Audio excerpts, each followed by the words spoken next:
The brave firefighter. Tom was a firefighter. He loved his job. He liked to help people. He was strong and kind. Everyone in the town knew him. Children waved at him. He always smiled back. Tom was happy when he was helping others. At the fire station, Tom worked with his team. They cleaned the truck and checked their gear. When the alarm rang, they moved fast. They put on their suits and jumped into the truck. The loud siren filled the streets. Tom's heart beat fast. "Someone needs us," he said. One evening the alarm rang again. A big fire was in a tall building. Smoke filled the sky. People were running outside. Some cried and shouted. The fire was hot and strong. When Tom arrived, a woman ran to him. She was crying. "My son is still inside," she said. "Please save him." Tom looked up at the building. He saw the fire. He heard the boy crying. Without waiting, Tom ran inside. The air was thick. It was hard to see. Tom went up the stairs. "Hello?" he called. "Where are you?" Then he saw the boy in a corner. He was coughing and scared. Tom picked him up. "It's okay. I've got you," he said. Tom had only one oxygen mask. He looked at the boy, then put the mask on him. He carried the boy to the window and shouted, "Take him!" A firefighter grabbed the boy from the ladder. The boy was safe, but Tom was still inside. Smoke filled the room. Fire was all around. Tom was tired, but he stayed calm. He looked for a way out. The stairs were gone. The fire was too strong. He tried another door, but it was blocked. The heat was rising. It was hard to breathe. Outside, people watched. The boy was safe, but now everyone waited for Tom. The mother looked up and cried. "Please, come out," she said. The other firefighters tried to go in, but the fire was too big. They had to wait. Inside, Tom found a small space near a wall. He sat down and closed his eyes. He smiled. "The boy is safe," he said softly. He thought of his team. He thought of the people he helped. He was proud. The building shook. Flames reached the roof. Then there was silence. The fire slowly went down. After some time, the firefighters entered the building. They found Tom near the wall. He was not moving, but he had a smile on his face. They carried him out with care. People stood in silence. Some cried, some held hands. The little boy ran to his mother. "He saved me," he said. The mother hugged him and looked at Tom. "He is a hero," she whispered. Tom gave his life to save a child. He was brave until the end. The next day, the whole town was quiet. People brought flowers to the fire station.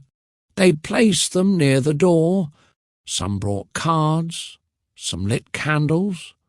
Children drew pictures of Tom and the fire truck.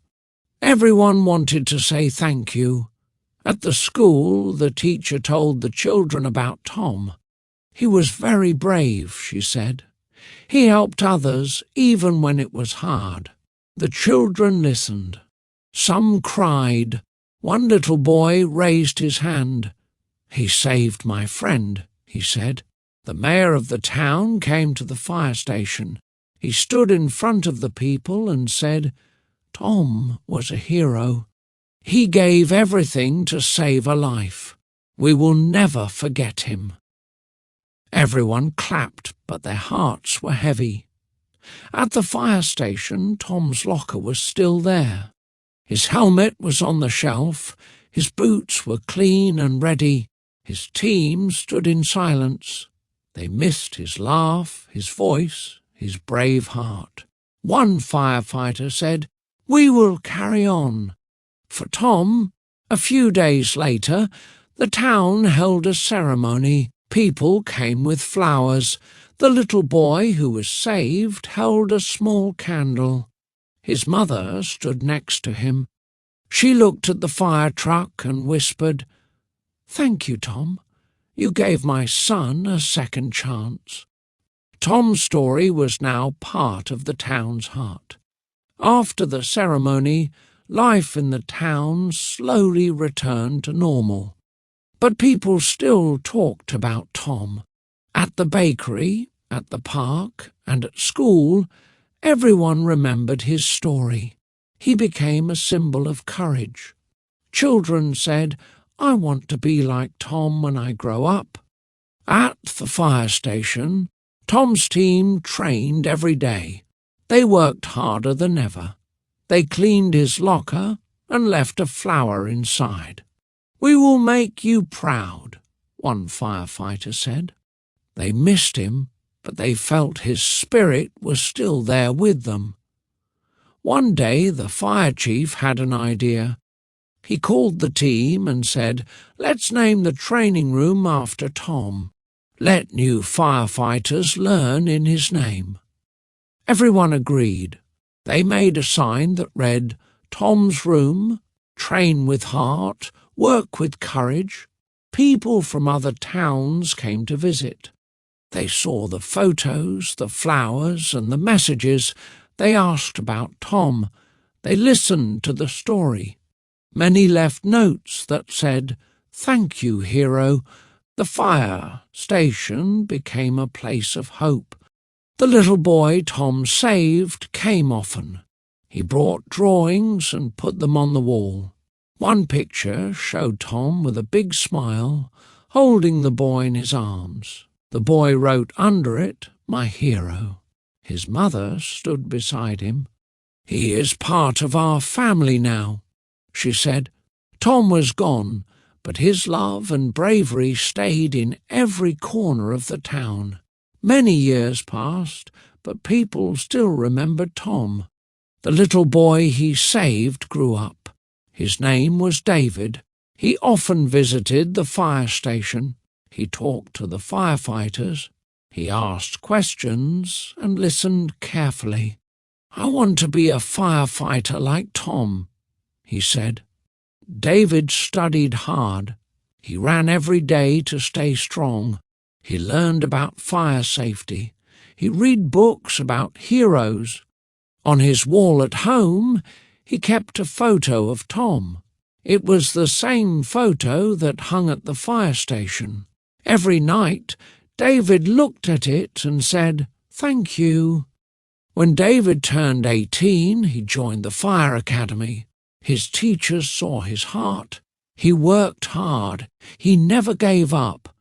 One day the chief said, "You remind me of Tom." David smiled. "He is the reason I'm here," he said. After his training, David became a firefighter. On his first day, he wore his uniform with pride. He walked into the fire station where Tom once worked. The team welcomed him with smiles and handshakes.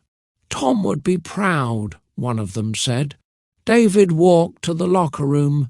There was an empty locker with a flower inside. It was Tom's locker.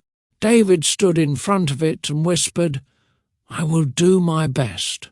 Then he looked at the sign on the wall, "Train with heart, work with courage." That day the alarm rang. A call came in, a fire in a small house. David jumped into the truck with his team. The siren wailed, the wind hit his face. His heart beat fast, but he was not afraid. He was ready, just like Tom. The truck stopped in front of the burning house. Smoke filled the air. Flames came out of the windows. People were standing outside, afraid. A woman shouted, "My daughter is inside." David heard her voice. He looked at the house. He thought of Tom. He put on his gear and ran inside. The air was hot. The smoke was thick. He moved fast, calling out, "Hello? Can you hear me?" Then he heard a small voice. A little girl was hiding under a table. She was coughing and scared. David picked her up gently. He covered her with his jacket. He gave her his oxygen mask. "You'll be okay," he said. Just like Tom once did, David gave what he had to save a life. He ran to the door and passed the girl to his team. She was safe. When David stepped out, people clapped. The mother hugged her daughter and cried. "Thank you," she said to David. He smiled and nodded. He looked at the sky and whispered, "This was for you, Tom." That night, David returned to the fire station. He sat in front of Tom's locker.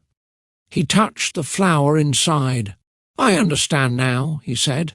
"Helping others is the greatest job in the world." Tom's story lived on, through David, through the fire team, and through every life they saved. He was gone, but never forgotten.